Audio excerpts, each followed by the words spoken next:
전쟁에 대한 얘기를 했으니 유명한 장군 얘기를 하나 할까요? 여러분 아킬레스 또는 아킬레우스라고 불리워지는 그리스의 장군에 대해 들어보셨나요? 호메로스의 일리아드에 나오는 서사시 일리아드에 나오는 주인공이기도 하고요. 그 시가 사실인지 사실이 아닌지 진위를 밝히기가 퍽 어려워서 오랫도록 그저 공상인 줄 알았어요. 신화인 줄 알았는데 나중에 다른 역사적인 문헌을 보니까 그런 사람들이 정말 실제했다는 사실을 확인할 수 있어서 아킬레우스라고 하는 그리스의 명장 하나를 기억하게 됩니다. 탄생이 아주 재밌죠. 그 신화를 의지할 수밖에 없으니까 그의 탄생은 이렇습니다. 바다의 여신 테티스가 어머니라네요. 이야, 이 여신의 아들이네요. 그러니까 거기다가 아버지는 펠로스 왕을 아버지로 두었습니다. 어머니가 소원이 있었어요. 이 아이를 불사신으로 만들고 싶은, 어떤 전쟁터에 나가도 어떤 창이나 활이나 이 아이의 살갗을 뚫지 못하는 정말 강철 같은 피부를 갖게 해 주옵소서, 그렇게 기도했는데 제우스가 들어줬답니다. 근데 어떻게 하면 되느냐 하면 스틱스 강에 가서 그 아이를 물에 담그면 그 아이의 모든 피부가 강철같이 강해질 것이다, 그런 신탁을 받은 거예요. 신화입니다. 성경 얘기가 아니고 너무 심각하게 듣지 마시고요. 그래서 이 아이를 데리고 스틱스 강에 갔는데 아이를 어디를 붙잡아야 될 거 아닙니까? 그래서 어디를 붙잡으면 좋을까? 발 뒤꿈치를 붙잡고 물에다 푹 담궜대요. 근데 신이 말한 대로 물이 닿은 곳은 모두 다 강철 같은 살이 되었습니다. 어떤 금속도 뚫을 수 없는 강력한 피부가 됐죠. 하지만 어머니가 붙잡았던 그 발 뒤꿈치만은 물에 젖질 않아서 거기가 약점이 되었습니다. 자, 전쟁터에 나갑니다. 그리스와 트로이가 전쟁을 할 때이죠. 트로이의 아주 걸출한 왕자 헥토르라고 하는 왕자를 그만에 아킬레우스가 죽였어요. 그 헥토르의 동생이 아마 원한으로 분노에 어디가 약점인가 찾았겠죠. 그러다 보니까 이 장군이 발 뒤꿈치가 약점이다라는 것을 알아냈습니다. 활을 겨냥해서 그 발 뒤꿈치를 쏘았더니 그곳에 화살을 맞고 죽었다. 세상에 그 강력한 장군이 발 뒤꿈치에 화살 한 대를 맞고 죽었다라는 게 좀 아이러니 아닙니까? 자, 누구에게나 다 그런 약점 하나쯤은 있습니다 라는 뜻에서 우리는 약점을 아킬레스라고 그렇게 말하고요. 발 뒤꿈치의 근육은 지금도 의학적으로도 아킬레스건이라고 부릅니다. 그렇죠? 우리의 삶의 약점은 무엇일까요? 성경 속에 등장하는 인물들 속에도 그런 약점들이 있었다는 사실을 우리가 보게 됩니다. 히스기야라고 하는 사람을 기억하십니까? 기도하는 사람이었고 하나님의 마음에 합한 사람이었습니다. 그런데 아버지가 퍽 악한 사람이었거든요. 아버지 아하스, 그는 평생에 하나님을 대적하던 사람이었습니다. 그런데 어떻게 이렇게 귀한 아들이 태어났는지 몰라요. 아마 수천 번 또 수만 번 마음에 다짐했을지 모릅니다. 아버지같이 살지 않으리라, 그렇게 말이죠. 그리고 그가 왕이 된 후에는 정말 하나님의 마음에 합한 사람으로 삽니다. 하지만 나라는 아버지 때부터 쪼그라들어서 힘이 없었어요. 자, 이웃나라 아수르가 쳐들어왔는데 이길 방법이 없습니다. 이대로 나라를 잃어버리는가 위기의 순간에 섰는데 히스기야는 하나님 앞에 나아가 간절히 기도합니다. 하나님이 그 기도를 들어주셔서 승리하게 하시죠. 자, 왕이 하나님 앞에 기도했을 때 하나님이 그 기도에 응답하셔서 나라가 위기를 모면할 수 있게 되었습니다. 얼마나 기뻤을까요? 근데 그 기쁨도 얼마 가지 못했던 것 같습니다. 질병이 들었죠. 그리고 얼마 살지 못할 것이라는 선고를 받습니다. 이 나라를 조금 더 바로 세워야 하겠는데 하나님 제게 조금 더 시간을 주실 수 없겠습니까? 얼마나 울며 불며 하나님 앞에 기도했더니 그가 잠을 자던 침상이 눈물로 젖었다라고 하는 표현이 있을 정도로 그런 기도를 했습니다. 그리고 하나님은 그에게 15년이라는 생명을 연장시켜 주셨습니다. 병든 자가 기도할 때마다 우리 머리에 기억하는 기도가 누구의 기도일까요? 히스기야의 기도입니다. 히스기야의 치하에 나라는 부강해졌죠. 막 일어나던 바벨론이라고 하는 신흥국가가 어떻게 아수르를 이겼을까? 어떻게 그런 대단한 질병에서 이겨낼 수 있었을까? 사신들을 보내 축하도 하고 묻기도 합니다. 하나님을 자랑도 했을 것입니다만 히스기야는 자기의 왕궁 곡간들을 다 보여주면서 자랑을 합니다. 기도의 사람이었고 하나님의 마음에 합한 사람이었지만 이 히스기야에게는 자랑이라고 하는 아킬레스건이 있었죠. 그때는 작은 나라 바벨론에 불과했는데 그렇게 자기가 자랑을 했더니 그 바벨론이 커져서 그만 유다를 삼켜버리지 않게 됩니까? 엘리사라고 하는 사람도 우리는 기억을 합니다. 엘리야의 제자였죠. 엘리야보다 더 큰 능력을 주십시오 하나님 앞에 기도해서 그는 배나 되는 능력을 받았던 사람이었습니다. 소금으로 여리고성의 샘물을 깨끗하게 하죠. 다른 무리도에서 먹고 살 수 있게 해주었습니다. 놀라운 것은 수천 년이 지났는데도 지금도 여리고성은 그 엘리사가 깨끗하게 한 그물을 먹고 삽니다. 그러니 얼마나 대단한 사람입니까? 채권자에 시달리던 여인에게 그 그릇에 기름을 채워서 그 빚에서 벗어나도록 해주던 자비로운 선지자이기도 했습니다. 자식이 없던 수넴 여인에게 아들을 얻게 하기도 했고요. 그의 후에 그 아들이 죽었을 때 그를 다시 살려서 어머니의 품에 돌려보내주기도 했었습니다. 고쳐준 사람이 이스라엘 사람만은 아니었죠. 이방인도 고쳐주었습니다. 수리아의 군대 장관이었던 나아만, 그는 문둥병에 걸려 있었습니다. 그런데 그가 엘리사를 찾아왔을 때 요단강에서 몸을 씻고 돌아가라고 했더니 그의 몸이 아이의 피부와 같이 새롭게 되어졌죠. 능력의 사람이었습니다. 하나님 앞에 귀하게 쓰임받는 사람이었습니다. 그런데 신체적인 약점이 있었어요. 자, 성경에 표현된 얘기니까 여러분 오해 없이 들으시기 바랍니다. 그는 대머리였습니다. 하루는 동네 아이들이 그를 보고 놀렸습니다. 이 대단한 능력을 베풀던 선지자였고 그리고 많은 백성들에게 존경을 받던 사람이었다고 하면 아이들이 놀리는 소리 정도는 그저 웃으며 지나갈 수 있었으면 얼마나 좋았을까요? 그런데 엘리사의 반응은 우리의 상상을 초월합니다. 자, 열왕기하에 그 사건을 자세히 이렇게 적어요. 열왕기하 2장 23절로 24절에 엘리사가 거기서 베델로 올라가더니 그가 길에서 올라갈 때 작은 아이들이 성읍에서 나와 그를 조롱하여 이르되 대머리에 올라가라 대머리에 올라가라 하는지라. 엘리사가 뒤로 돌이켜 그들을 보고 여호와의 이름으로 저주하며 곧 수풀에서 암곰 둘이 나와서 아이들 중에 42명을 찢었더라. 아이들을 저주합니다. 그래서 지나갈 수 있지 않았을까 싶은데 선지자의 입에서 독한 말이 쏟아져 나왔죠. 그리고 숲에서는 곰이 튀어나와 그만 42명이나 되는 아이들이 생명을 잃어버렸습니다. 엘리사의 아킬레스건은 신체적인 약점이었고 분노를 참지 못하는 것이었죠. 자, 성경에 기록되어져 있는 영웅들 거의 대부분이 이런 약점을 가지고 있는 사람들이었어요. 그렇다고 하면 오늘 이 사건들을 우리에게 보여주는 까닭이 무엇일까요? 우리에게도 그런 약점이 있다라고 하는 사실을 성경은 지적해 주시는 것 아니겠습니까?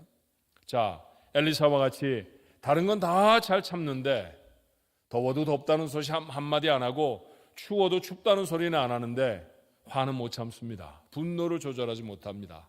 요즘 우리말로 말하면 뚜껑이 열리면 닫을 자가 없는 거죠. 말을 시작하면 꼭 실수를 하는 사람이 있습니다. 저기까지만 말하면 좋겠는데 그만 말했으면 좋겠는데 왜 우리 주변에 그런 사람이 있죠. 근데 꼭 마지막 말을 쏟아내고 말아서 관계를 깨트리고 멀쩡히 잘하던 일들을 뒤집어 엎어버리는 사람들이 종종 있습니다. 정말 착하고 성실한 사람인데요, 갖고 싶은 것이 한번 딱 생기면 그걸 얻기까지 밤잠을 못 잡니다. 이것도 요즘 우리말로 말하면 무엇인가 꽂히는 거죠. 그러면 자신의 이성을 잃을 정도로 분별을 하지 못하는 그런 사람들도 종종 있습니다. 여러분은 어떤 약점을 가지고 계시나요? 한번 곰곰 여러분의 인생을 돌아보시겠습니까? 인생 중에 가장 큰 실수를 했다거나 아니면 그때 그러지 않았으면 더 큰 축복을 담았을 터인데 아쉬웠던 순간이 있다고 하면 그거는 거의 대부분 우리의 약점과 관계가 되어진 사건들 아니었습니까? 이 약점을 우리의 삶에 담고 있으면 이처럼 실패를 반복할 수밖에 없습니다. 하나님이 주시는 축복을 담을 수가 없지요. 하나님께 늘 죄송스럽고 믿음의 삶은 성숙되지 않습니다. 그러니 반드시 해결을 해야 합니다. 이대로 살다 그냥 지나가도록 냅둬요, 그러게 지나갈 수는 없는 그런 것이 바로 우리의 삶의 약점이라는 것이죠. 어떻게 극복할 수 있을까요? 자, 오늘 다윗의 이야기로 돌아가 봅니다. 여러분 물론 다 이 말씀을 묵상해 지나가셨을 것입니다. 하지만 이 말씀을 오늘 여기 적혀진 이 이야기가 우리의 약점을 극복하는 하나님의 말씀이 되어진다라고 읽으셨던 분은 많지 않을 거예요. 그래서 마치 여러분이 추수는 다 하셨지만 이삭을 줍는 심정으로 사무엘하 5장의 말씀을 다시 우리가 생각해 보게 됩니다. 기원전 1000년쯤의 이야기예요. 여부스 족속이라는 사람이 점령하고 있었던 요새, 그곳이 지금 우리가 부르는 예루살렘이었습니다. 다시 말하면 예루살렘은 이스라엘 사람들의 땅이 아니었다는 것이죠. 이스라엘이 팔레스타인 전체를 다스리고 그곳에 살고 있음에도 불구하고 이스라엘의 수도가 되어지는 예루살렘은 아직도 다른 사람들이 거주하는 곳이었다. 이상한 얘기죠. 왜 이렇게 됐을까요? 여부스 족속이 강력하고 호전적인 가나안 족속이었기 때문입니다. 사사기 1장 21절의 말씀에 여부스 족속에 대한 이런 기록이 있어요. 베냐민 자손은 예루살렘에 거주하는 여부스 족속을 쫓아내지 못하였으므로 여부스 족속이 베냐민 자손과 함께 오늘까지 예루살렘에 거주하니라. 가나안 정복 전쟁 시에도 이스라엘 사람들은 예루살렘을 점령하지 못했습니다. 여러분, 이스라엘 전체의 역사에서 수많은 전쟁이 있었지만 그 전쟁에 혁혁한 공을 세우고 거의 패배하지 않았던 시기가 있다고 하면 가나안 정복 전쟁 시기였습니다. 여호수아가 인도했던 이스라엘 백성은 정말 파죽지세였어요. 그대로 만약 계속해 나간다고 하면 알렉산더 이상의 제국도 이룰 수 있는 그때 상황이 바로 그랬습니다. 그런데 그럼에도 불구하고 여부스 사람들은 쫓아내지를 못했습니다. 그렇게 강했다는 것이죠. 그렇게 400년을 지나서 다윗의 시대에 이르렀습니다. 누군가가 400년쯤 한 곳에 눌러 살면 그곳 그 사람들 땅입니다. 그런데 그렇게 넘겨줄 수는 없었어요.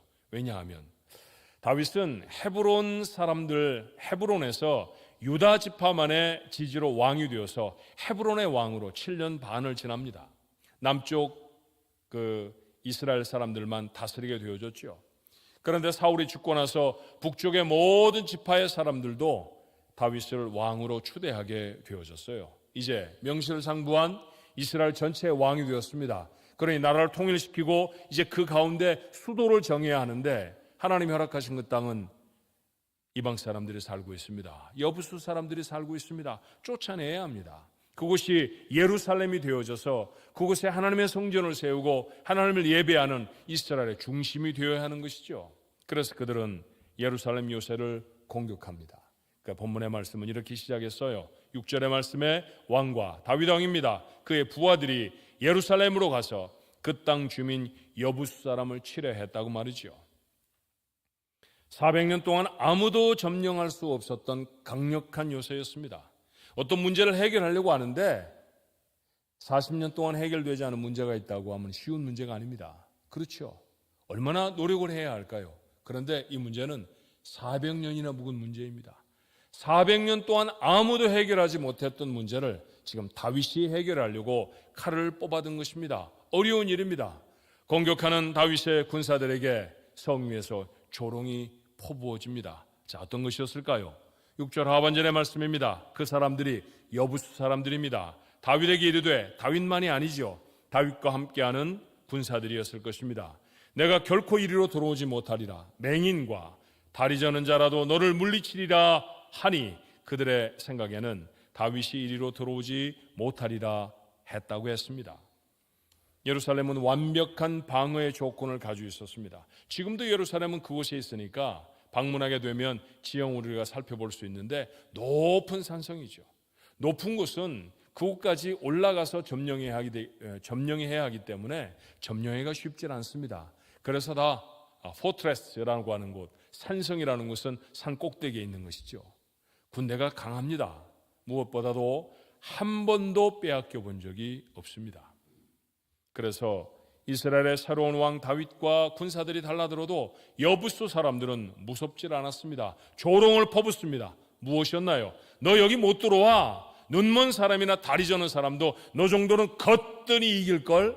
어디 감히 여기를 어, 점령하려고 해? 그렇게 비난을 쏟아붓는 것이죠. 다윗의 마음이 어땠을까요? 그 조롱을 듣는 다윗의 군사들의 마음은 또 어떻겠습니까? 많은 사람들이 맞아, 정말 그래, 저 사람들을 우리가 내쫓을 수가 없어. 이전에 우리보다 강한 군대도, 사울의 군대도, 그리고 이전에 있었던 혁혁한 이 공을 세웠던 장군들도 여기는 빼앗지 못했다고, 그러면 실패하고 실패로 치달아가는 그런 마음이 되어지지 않았을까요? 우리도 뭔가 새로운 일을 시작하려고 하면 비난과 조롱을 받을 수 있습니다. 누가 비난하시던가요? 누가 조롱을 했습니까? 먼 곳에 있는 사람들이 아닙니다. 어떤 집사님이 이렇게 마음에 다짐을 하는 거예요. 내가 오늘부터 새벽 예배를 해야지. 그랬더니 남편이 여보 생각 잘했어. 내가 아침에 꼭 깨워줄게. 그러면 얼마나 좋겠습니까? 근데 남편이 뭐라고 한다고요? 하던 대로 해. 안 하던 짓 하면 이상해. 왜 그런 짓을 해? 아이들에게 말합니다. 엄마 새벽 예배 갈 거다. 그랬더니 아이들이 야 엄마 기도한다고 우리 위해 기도해 주세요. 그러는 게 아니라 엄마 낮에 종일 잘라 그러지. 이런 얘기를 듣고 보면 맞아, 종일 잠은 어떻게 하지? 맞아, 내 건강이 약한데 새벽 예배를 내가 어떻게 하지? 주저앉아 버리게 됩니다. 종종 교회에서 어떤 중요한 이 직분에 임직이 되잖아요. 많은 사람들이 축하합니다만 사생에서 알던 친구들은 말합니다. 어깨를 툭 치면서 말이죠. 아이고 언제부터 그렇게 교회를 열심히 했어? 우리하고 놀러 다녀야지. 그럴 시간이 어디 있어? 그럼 옛날이 부끄러워서 주춤주춤 걸음이 머뭇거려지는 때도 있죠. 사탄은 우리가 그런 종류의 조롱에 얼마나 약한지 우리의 아킬레스건을 너무나 잘 알고 있습니다. 그래서 끊임없이 낙심시키는 이야기들을 속삭게 됩니다. 그래서 넘어지고 그래서 실패했던 적들이 우리 모두에게는 한 사람도 예외 없이 모두가 다 있답니다. 자, 실패의 사건들을 생각해 내놓으라면 속이 좀 상하죠. 그런데 마음을 추스려서 오늘 하나님의 말씀을 좀 자세히 살펴볼까요? 오늘 성경에 위대한 단어가 하나 등장한다는 사실을 놓치지 않았으면 좋겠습니다. 그러나라고 하는 단어입니다. 자, 사무엘하 5장 7절의 말씀인데요. 다윗이 시온 산성을 빼앗았으니 이는 다윗 성이더라. 자, 우리말 성경에는 아무리 눈을 씻고 보아도 그러나라는 단어가 보이질 않습니다. 하지만 같이 적은 영어 성경에는 nevertheless라고 되어 있습니다. 그럼에도 불구하고 그러나라는 말입니다. 원문 성경에도 이 그러나라는 말이 들어 있습니다. 우리말로 번역할 때 왜 그러나를 빼놨는지 모르겠어요. 거기다가 연필로 갈매기 표시라고 그러나라고 써 넣었으면 좋겠다라는 생각이 듭니다. 그러나 다윗이 시온성을 빼앗게 되었습니다. 자신의 성으로 이름을 바꿉니다. 이제는 더 이상 여부수 사람이 머무는 시온산 성이 아니라 다윗이 머무는 다윗성이 되어졌고요. 그 성의 이름은 곧 예루살렘으로 바뀔 것입니다. 하나님은 다윗에게 그러나의 은혜를 주셨어요. 전에는 못할 것 같았는데 마침내 점령해내는 전과는 바뀌어버린 반전의 놀라운 인생의 축복이 다윗이 경험했던 복이었죠. 다윗만 경험한 것이 아니었다는 사실도 아십니까? 성경을 읽다 보면 우리는 이 그러나의 은혜를 종종 만나게 됩니다. 여러분이 잘 아시는 가장 유명한 사람은 베드로가 아닐까 싶어요. 자, 누가복음 5장 5절은 이렇게 적지요. 시몬이 대답하여 이르되, 시몬은 베드로의 옛 이름이라는 거 아십니다. 선생님, 이분은 예수님이시죠. 우리들이 밤이 새도록 수고를 하였으되 잡은 것이 없지만은 말씀에 의지하여 내가 그물을 내리리이다. 오늘 영어 성경에는 분명히 but이라는 단어가 있습니다. But because you say so. 당신이 그렇게 말했으므로, 그러므로 전에는 내가 그러지 않았지만 이제는 그러나 다시 해보겠습니다 라고 하는 말씀이죠. 밤이 새도록 제 경험, 제 시식으로 했습니다. 그러나 이제는 주님의 말씀대로 해보겠습니다. 그랬더니 예수님이 뭐라고 말씀하셨나요? 10절의 말씀입니다. 예수께서 시몬에게 이르시되 무서워하지 말라. 이제후로는 내가 사람을 취하리라. 뜻을 새겨서 다시 말해보면 이런 말씀 아닙니까? 그래, 전에는 내가 고기를 잡았지만 그러나 이제는 사람을 살리는 자가 되리라. 그러나 뒤에는 이처럼 변화된 인생이 있습니다. 우리가 믿음의 사람이라고 하면, 하나님의 은혜를 힘입은 사람이라고 하면 모두 다 여러분의 이력서에 그러나를 적어 놓을 수 있어야 합니다. 전에는 걱정으로 잠을 이루지 못했지요. 그러나 이제는 주님께 제 인생을 맡깁니다. 전에는 욕심쟁이로 살았습니다. 그러나 이제는 나누어주는 삶으로 살겠습니다.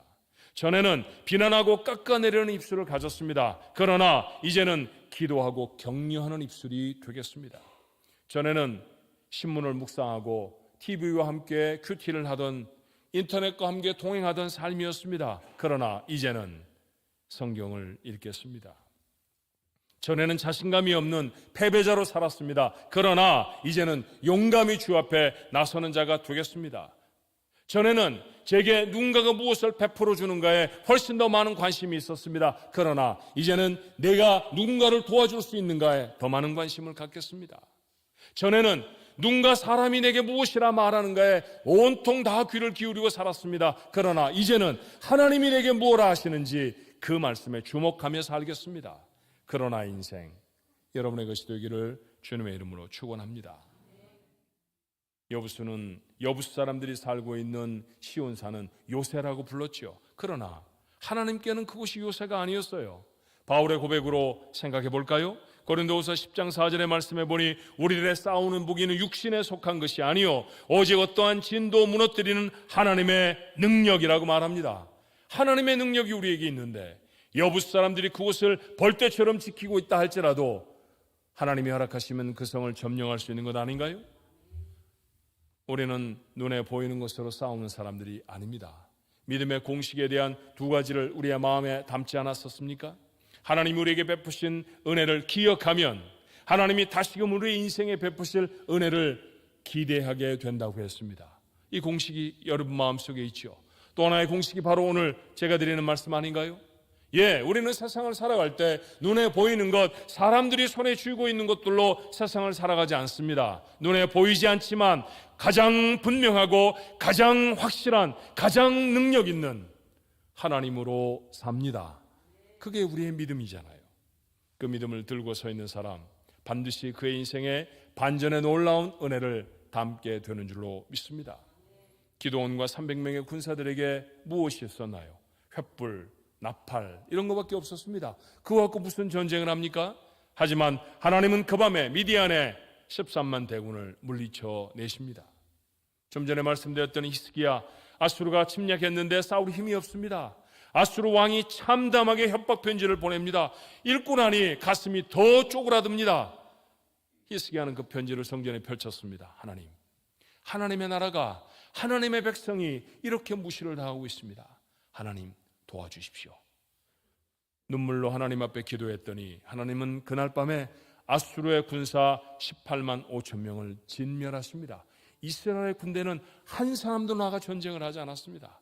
하나님이 이루어내신 승리였습니다. 하나님을 믿고 의지할 때 하나님이 그들의 인생에 전에는 하지 못했던 놀라운 일들을 이루신다고 하는 기대를 가질 때 반전의 놀라운 은혜, 그러나의 은혜를 소망하는 자, 하나님의 은혜를 삶에 담을 줄로 믿습니다.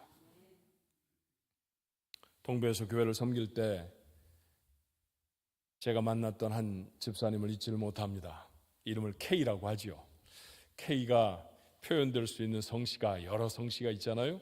근데 제가 한국말로 딱 짚으면 그 사람인가 오해하실 것 같아서 K로 부르겠습니다. 이 K는 목사님의 아들이었습니다. 서부에서 아버지가 목회를 하시는 동안에 열심히 교회를 섬겼던 신실한 청년이었죠. 기타를 치면서 찬양을 인도하기도 했고요. 굳은 일은 다 도맡아 했습니다. 근데 아버지 성품이 너무 유하셨어요. 그 가족이 섬기던 교회는 저희 교회가 다르게 좀 강한 교회였을까요? 교회 안에 분쟁이 생겼고 그만 목사님은 교회를 사임하게 되셨습니다. 젊은 아들의 마음에 얼마나 상처가 됐겠어요. 이 아들의 마음에 진리 하나가 새겨집니다. 사실은 그런 진리는 진리가 아닌데 말이죠. 교회 다니는 사람은 다 나빠. 그리고 앞으로 나는 나쁜 사람 속에 있지 않을 거야. 무슨 얘기입니까? 교회 안 다니겠다는 얘기죠. 그런데 아버지가 목회를 접고 다른 일들을 하게 되셨어요. 사탁소를 하시게 됐다고 하는데 그 사탁업을 열심히 옆에 섬기면서 아버지가 목사님인데 주일날 어떻게 교회를 안 가게 되겠습니까? 교회 가고 싶지 않은데 아버지가 가자고 하니 할 수 없이 다녀야 하잖아요. 그래서 도망을 쳤습니다. 서부에서부터 가장 먼 땅이 어딘가 보니까 버지니아였대요. 그래서 버지니아에 와서 머물러 살았습니다. 교회 안 다니는 거죠. 아버지 곁에 계시지 않으시니까. 조경업을 했는데 아주 솜씨 좋은 조경업자가 되었습니다. 돈을 많이 벌어요. 하지만 이 사람이 버는 돈은 가족을 위해 조금 더 열매가 되지 못했습니다. 왜냐하면 그 마음의 비탄함이 중독에 빠지게 만들었거든요. 술에 중독자였고 그리고 도박의 중독을 헤어나올 수가 없었습니다. 일주일 동안 적지 않은 돈을 벌었지만 그 돈을 주말이면 애틀랜틱 시티로 올라가서 도박장에 다 퍼붓고 겨우 기름값만 건져서 집으로 내려오는 시간이 반복되고 또 반복되어졌어요. 아내가 견딜 수가 없었습니다. 결국 두 사람은 갈라서기로 결정을 했죠. 근데 제가 살던 때 그때 버지니아의 법은 살던 부부가 이혼을 청구하면 자녀가 있을 경우에는 1년 정도 조정기간을 줍니다. 너희들이 서류를 냈지만 아이를 생각하고 1년 동안 지내봐라. 그때도 마음이 변하지 않으면 그때 확정을 하자. 뭐 이런 좋은 제도라고 생각해요. 욱하는 마음에 이혼을 해서 서류를 다 버렸어도 한 1년쯤 생각하면 또 사람이 쿨다운이 되지 않겠습니까? 그런 의도로 만든 좋은 법이었죠. 이 부부는 그렇게 이혼 서류를 내놓고 그 조정기간을 지나고 있는 중이었습니다. 여자분은 저희 교회 다니시던 분인데 하루는 눈물로 그런 상황을 저한테 다 말을 합니다. 제가 마음이 참 아팠어요. 목사의 자녀라는 게 저에게 더 마음이 아팠습니다. 제가 한번 찾아가 볼까요? 목사님, 우리 남편은요 세상에서 제일로 미워하는 사람이 목사입니다. 목사라고 안 하고 가셔야 돼요. 그래서 제가 반바지에 슬리퍼를 신고 티셔츠를 입고 목사 아닌 척하고 갔습니다. 그리고 제가 목사 아닌 것처럼 이야기를 시작했고요. 결국 마지막은 목사라는 거 다 알게 됐지만 제 말의 주된 내용은 그것이었어요. 이제 서류 다 내놨는데 시간 지나면 이혼이야. 당연히 하게 될 거 아닙니까? 믿으면 본전이다. 믿져야 본전이다라는 생각으로 한 번만 제게 기회를 주실 수 있겠어요? 제가 당신을 위해서 부부 성경 클래스를 만들겠습니다. 그러니 그곳에 좀 참석해 보십시오. 12주 동안만 꼭 참고 한번 다녀보십시다. 정말 어렵게 첫 번째 시간에 참석을 했고요. 그리고 두 번째, 세 번째 참석하는데 횟수가 지나갈수록 사람이 변화되는 모습이 보입니다. 하나님의 말씀을 붙듭니다. 눈물로 자신의 아픈 상처들을 다 내어놓고요. 주변에 함께 모였던 부부들이 그를 위로해주고 격려하는 그런 따뜻한 시간이 되어졌어요. 12주가 지났죠. 그 부부가 어떻게 했을까요? 시에 찾아가서 자기들이 냈던 이혼 서류 돌려달라고 했습니다. 우리 다시 화목해 되었습니다. 중독의 늪에서 벗어나게 되었습니다. 여러분, 중독을 이기기가 얼마나 힘들어요. 그런데 하나님의 말씀을 붙드니까 아무것도 아니더라고요. 하루아침에 술도 도박도 딱 끊게 되었습니다. 좋은 아버지가 되어졌죠. 그리고 어느 날 제게 보더니 목사님, 서부로 돌아가겠습니다. 아버지의 마음을 시원케 해드리겠습니다. 제가 축복하며 보냈습니다. 얼마나 지금은 교회를 잘 섬기는 신실한 하나님의 종이 되었는지 몰라요. 여러분, 하나님의 말씀을 붙들면 이렇게 반전의 놀라운 역사가 인생에 이루어지게 되는 줄로 믿습니다. 이 은혜를 기대할 수 있어야 돼요. 여러분의 삶이 부족하고 연약하다 할지라도, 여러 가지 종류의 실패와 어려움들이 있다 할지라도 그곳에 머무르지 말고 이대로 살지 뭐 그렇게 포기하지 말고 날마다 새롭게 되는 하나님의 놀라운 은혜가 여러분에게 임하시기를 주님의 이름으로 축원합니다. 그런데 여기에 확인해야 할 것이 두 가지가 있습니다. 여부스 거민들은 개미떼같이 성벽에 달라붙어서 다윗을 조롱합니다. 그런데 그 많은 사람들의 쏟아붓는 조롱을 다윗은 듣지 않습니다. 다윗이 듣는 것은 그들의 조롱의 소리가 아니라 하나님의 소리였습니다. 이것이 그러나의 은혜를 이루는 첫 번째 비결입니다. 사랑하는 성도 여러분, 사랑하는 주간가족 여러분, 여러분의 삶에 들어야 할 말이 있고 듣지 않아야 할 말이 있다는 사실을 아십니까? 사람은 듣고 싶은 말만 듣는 경향이 있지만 그러지 않아야 합니다. 들어야만 하는 말을 들어야 합니다. 하나님의 말씀입니다. 왜 조롱하는 사탄의 목소리에 여러분의 마음은 전체를 다 빼앗기고 있나요? 해결되지 않은 문제를 안고 살면서 이 문제는 절대로 해결될 수 없어 하나님이 포기하지 않으시는데 왜 여러분 자신이 먼저 포기해버립니까? 하나님이 포기하지 않은 인생인데 왜 그 인생의 주인으로 이 세상을 살아가는 여러분 자신이 여러분의 인생을 포기해버립니까? 그러지 않아야 합니다. 하나님의 음성을 담으십시오. 들어야 할 음성은 하나님의 소리입니다. 하나님의 소리를 들을 수 있는데 왜 사람의 소리에만 주파수를 맞추고 사시나요? 누가 그래가 여러분에게 궁금하십니까? 아니어야 합니다. 하나님이 뭐라고 하시나 그것이 여러분의 궁금함이 되어져야 합니다. 만약에 다윗이 여부스 사람들의 조롱에 귀를 기울였다고 하면 그는 결코 쉬운 산성을 다윗성으로 바꿔낼 수 없었을 것입니다. 주변에 수많은 사탄들이 일어나서 오늘 찬양대가 찬양한 것처럼 사탄이 우리를 넘어뜨리려고 우리에게 조롱하며 핍박하며 우리를 비웃는 소리들을 쏟아부을 것입니다. 그럼에도 불구하고 우리는 그 가운데 세미하게 들리는 하나님의 음성에 귀 기울일 수 있어야 합니다. 하나님이 못 고치실 문제는 없는 줄로 믿습니다. 하나님이 회복하지 못하실 질병도 문제도 없는 줄로 분명히 믿습니다. 우리가 맞닥뜨리는 어떤 문제도 하나님보다 크지 않은 줄로 분명히 믿습니다. 이 믿음을 갖고 하나님 앞에 사는 것, 이것이 그러나의 반전의 은혜를 여러분의 삶에 담는 첫 번째 비결입니다. 또 하나의 비결이 있죠. 남들이 뻔한 일에 관심을 가질 때 다윗은 다른 길을 찾습니다. 자, 8절의 말씀을 주목해 읽어볼까요? 그날에 다윗이 이르기를 누구든지 여부스 사람을 치거든 물 깃는 데로 올라가서 다윗의 마음에 미워하는 다리 저는 사람과 맹인을 치라 하였으므로 속담이 되어 이르기를 맹인과 다리 저는 사람은 집에 들어오지 못하리라 하더라. 이게 후에 속담이 되어질 정도로 이스라엘 백성에게는 유명한 사건이 되었단 말이죠. 그들이 다윗을 조롱하던 말 그대로로 사람들에게 갚아줍니다. 자, 여부스 사람을 쳐야 한다. 그런데 성벽으로 올라가지 말고 물 깃는 데로 올라가라. 다윗의 명령이었습니다. 모두가 오를 수 없어 보이는 성벽을 올려다보며 고민할 때 다윗은 성벽 아래로 뚫린 길을 보았죠. 이것입니다. 이것이 그러나의 은혜를 이루는 두 번째 비결입니다. 새로운 길을 찾는 것이죠. 새로운 길로 나아가는 것입니다. 늘 같은 문제로 남편과 싸우십니까? 아내와 다투시나요? 할 이야기를 다른 것으로 바꾸십시오. 항상 그 상황이면 죄에 빠지고 나십니까? 그렇다고 하면 다른 시간을, 다른 장소를 선택해야 합니다. 매번 같은 사람과 갈등에 빠지십니까? 그렇다고 하면 그 사람과의 관계를 잠시 내려놓고 하나님과 나와의 관계가 어떤지 점검할 수 있어야 합니다. 하나님의 소리에 귀를 기울이는 사람은 반드시 하나님이 그에게 보이시는 새 길을 찾을 수 있는 줄로 믿습니다. 새로운 길이 우리 모두에게 있습니다. 그렇게 베드로는 깊은 곳에 가서 그물을 내렸죠.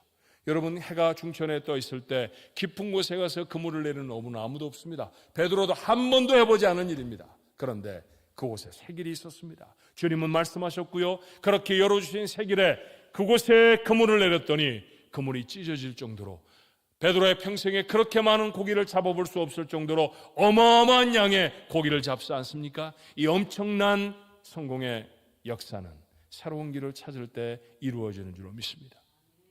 바울이 자기 자신을 뭐라고 소개하던가요? 유대인 중에 유대인 아닙니까? 여러분, 유대인들이 하는 인사 중에 샬롬이라는 인사가 있습니다.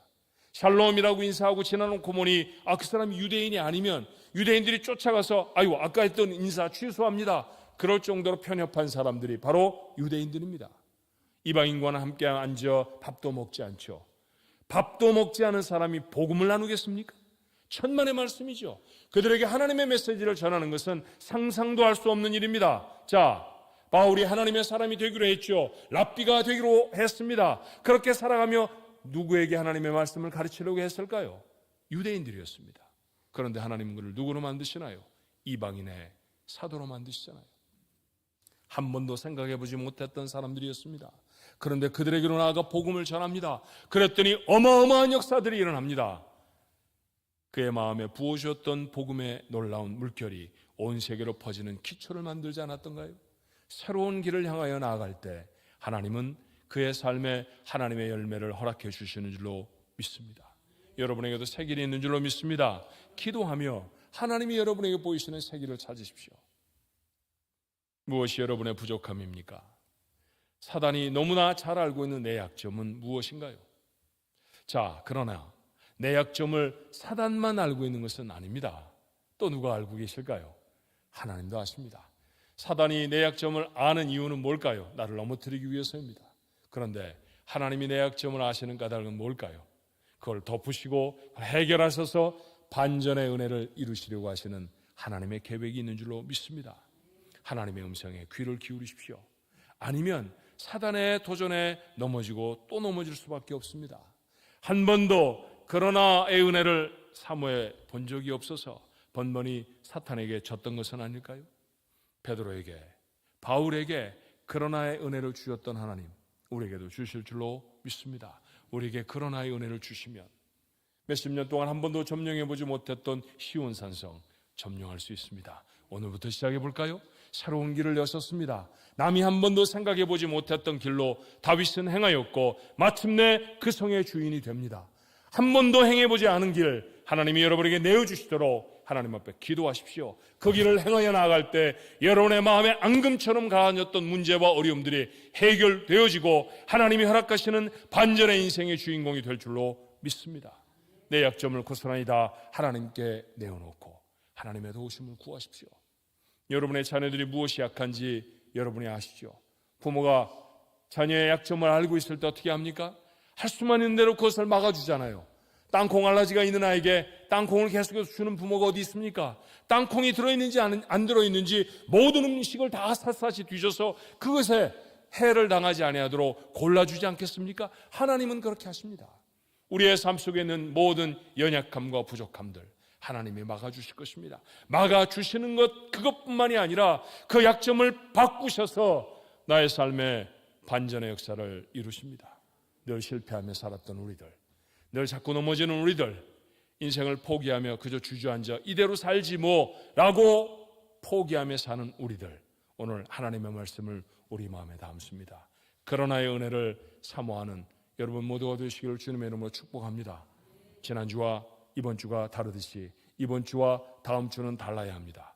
이번 주는 시온성을 바라보는 사람이었다고 하면 다음 주에는 그곳을 여러분의 성으로 점령하는 놀라운 역사가 여러분의 있기를 주님의 이름으로 축원합니다. 다윗의 인생 어려움이 없었던 인생이 아니었잖아요. 그럼에도 불구하고 그 어려움에도 불구하고 그 걸음을 한 걸음씩 한 걸음씩 내딛었을 때 하나님은 그 놀라운 일들을 다윗의 삶 속에 허락해 주셨습니다. 그래요. 그런 마음으로 불렀던 찬양이 있습니다. 자, 내게 허락하신 시련을 통해 나의 믿음을 하나님은 더 강하게 자라게 하셨습니다. 험한 산과 골짜기를 지나는 동안에도 주께서 나를 더 가까이 이끌어 주셨습니다. 내가 겪는 시험이 어렵고 힘겨워도 내 주님보다 절대로 크지 않습니다. 절대로 크지 않습니다. 내 앞에 바다가 갈라지지 않으면 하나님은 나를 바다를 걷는 자가 되게 하실 것입니다. 그 놀라운 하나님의 은혜 여러분의 것이 되어야 하지 않습니까? 찬양을 받고 기도처럼 우리 하나님 앞에 찬양하며 이 마음을, 이 믿음을 우리 마음에 담는 귀한 시간 되길 바랍니다. 함께 찬양하겠습니다.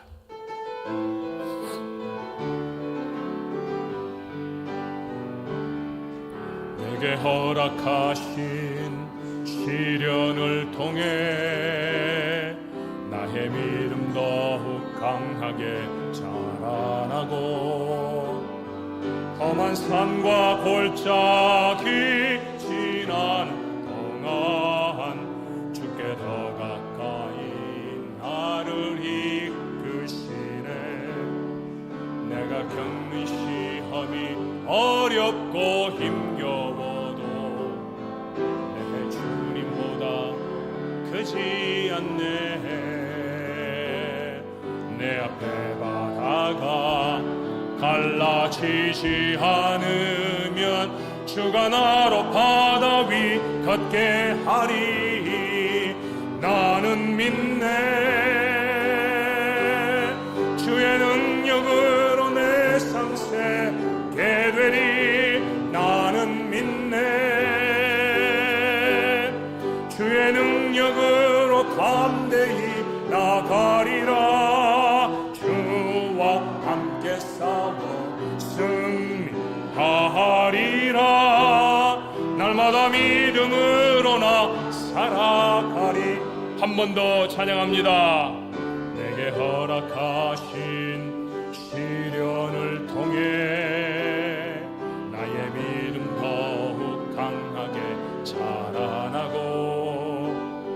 험한 산과 골짜기 지나는 동 주께 더 가까이 나를 이끄시네. 내가 겪는 시험이 어렵고 힘겨워도 내 주님보다 크지 않네. 내 앞에 바다가 갈라지지 않으면 주가 나로 바다 위 걷게 하리. 나는 믿네. 주의 능력으로 내 삶 새게 되리. 나는 믿네. 주의 능력으로 담대히 나가리라. 주와 함께 싸워 승리하리라. 날마다 믿음으로 나 살아가리. 나는 믿네. 나는 믿네. 주의 능력으로 내 삶 새롭게 되리. 나는 믿네.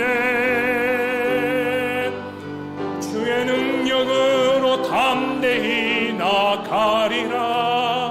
주와 함께 싸워 승리하리라. 날마다 믿음으로 나 살아가리.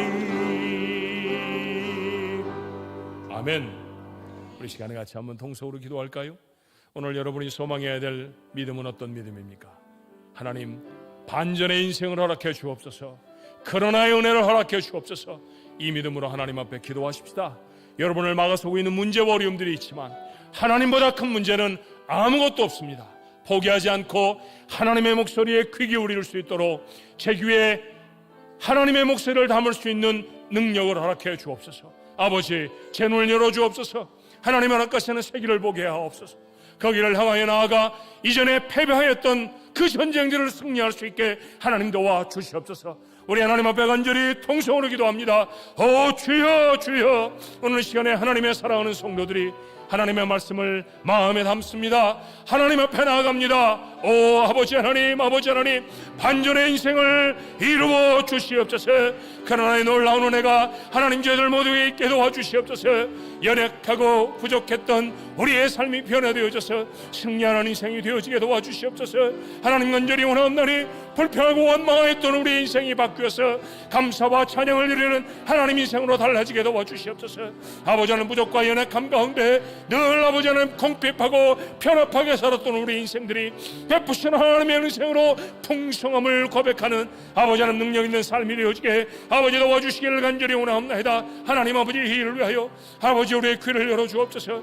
하나님의 음성에 귀 기울이게 하옵소서. 사탄의 소리가 아니옵나이다. 세상의 소리들이 아니옵나이다. 포기하고 아버지 하나님 주저와 함께하고 하나님 아버지 다시 후회하게 하는 그런 아버지 하나님 실패의 말들이 아니오라. 하나님 아버지, 하나님 아버지, 나를 격려하시고 나와 함께 하시고 나를 사랑하신다는 하나님의 음성을 듣게 아버지 도와주시옵시기를 간절히 원합니다.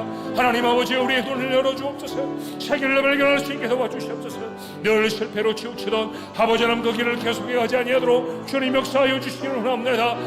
아버지 하나님, 아버지 하나님, 하나님 앞에 기도하는 자가 믿음으로 주님 주신 은혜를 기대하는 자가 하나님 아버지 은혜를 만나는 줄로 믿사오니 아버지 하나님, 그러나 놀라운 은혜가 오늘 이 아침에 예배하는 주의 백성들 속에 넘치게 하여 주시옵소서. 변화되게 하여 주시옵소서. 새로워지게 하여 주시옵소서. 은혜와 능력의 삶이 되게 하옵소서. 마침내 시온산을 점령하여서 다윗의 성으로 이름하며 예루살렘으로 삼았듯이 하나님 우리에게도 해묵은 문제들을 점령하며 아버지 하나님 이기고 승리해내는 하나님의 거룩한 백성들이 되어지도록 주님, 주님 인도하여 주시옵소서. 인도하여 주시옵소서. 나는 못해라는 말, 우리가 살면서 가장 많이 듣는 말들입니다. 나는 할 수가 없어, 그냥 이대로 살 거야. 우리가 살아가면서 가장 많이 하는 말이기도 합니다. 하나님은 그런 인생을 원하시지 않으실 것입니다. 날마다 새롭게 되리라. 하나님의 말씀 아닙니까? 우리의 삶에 새 생명을 주셨다고 했습니다. 오늘의 새 생명은 내일이면 더 새로워질 것이고 다음 주면 더 힘있는 인생이 되어지는 것이 하나님이 우리에게 바라시는 것 아닙니까? 나이가 얼마나 우리의 삶에 담았다 할지라도, 우리의 삶이 세상 사람들이 보기에 부족함과 핍절함으로 가득하다 할지라도 하나님은 내 편이신데, 하나님은 나와 함께 하시는데 아버지 하나님 못할 것이 무엇이며 아버지 하나님 주저앉아 한탄해야 할 이유가 어디에 있사옵나이까? 사탄의 목소리에 귀 기울이지 않게 하여 주옵소서.